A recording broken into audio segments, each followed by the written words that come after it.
this video, I am going to share with you guys what I have learned in my reactions during our discussion about the data gathering process or the data gathering procedure.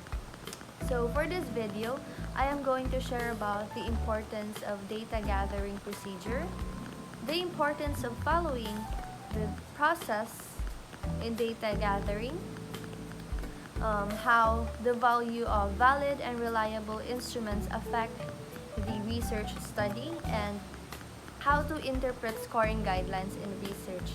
So this video will also help you understand the critical steps that ensures that our research is trustworthy and meaningful. So let's get started.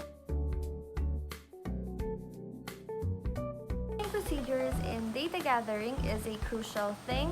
It is a crucial step because it ensures that the information that we collect is accurate, relevant, and consistent. So with that being said, that means it gives our study credibility. So when we use a systematic approach like planning our method, defining our objectives, training data collectors, we are able to minimize errors and biases. So this structure not only helps us answer our research questions effectively, but also makes our findings reliable and credible.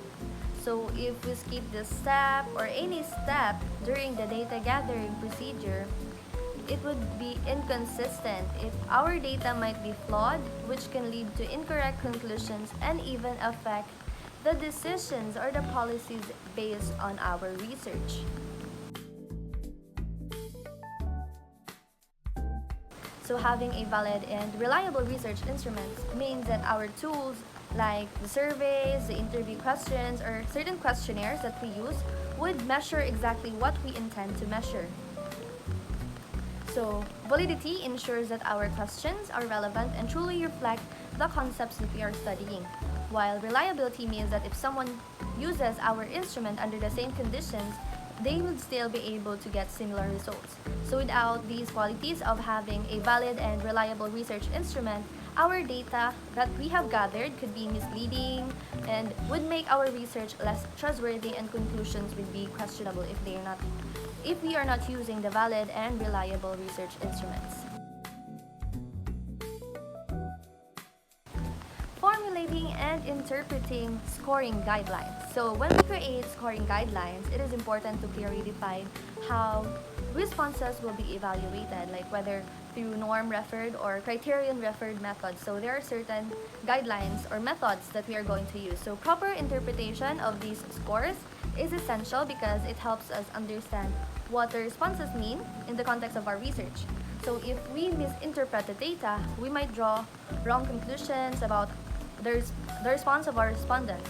So accurate interpretations ensures that our findings truly reflect the participants' opinions, behaviors, or experiences that would lead to a more meaningful and more credible response from them, or more credible conclusion of our study. I have learned that in every step of the research process, from the data gathering to the interpretation, really has a big role in ensuring the quality of our research. So if we have missed any step during the data gathering, if we have not done something that is valid, or if we have used something that is not reliable, then the results that we have gathered would not be of quality. And following procedures, using valid and reliable instruments, and interpreting data correctly all work together to build a credible and valuable research. So these lessons remind me that attention to detail and commitment to research integrity is really important, and it is a key to making a real impact in our studies. So with that being said, I hope that you guys also have learned a lot on my video, and I hope you can give some comments and some feedback on what are also your insights about my video and what have you learned.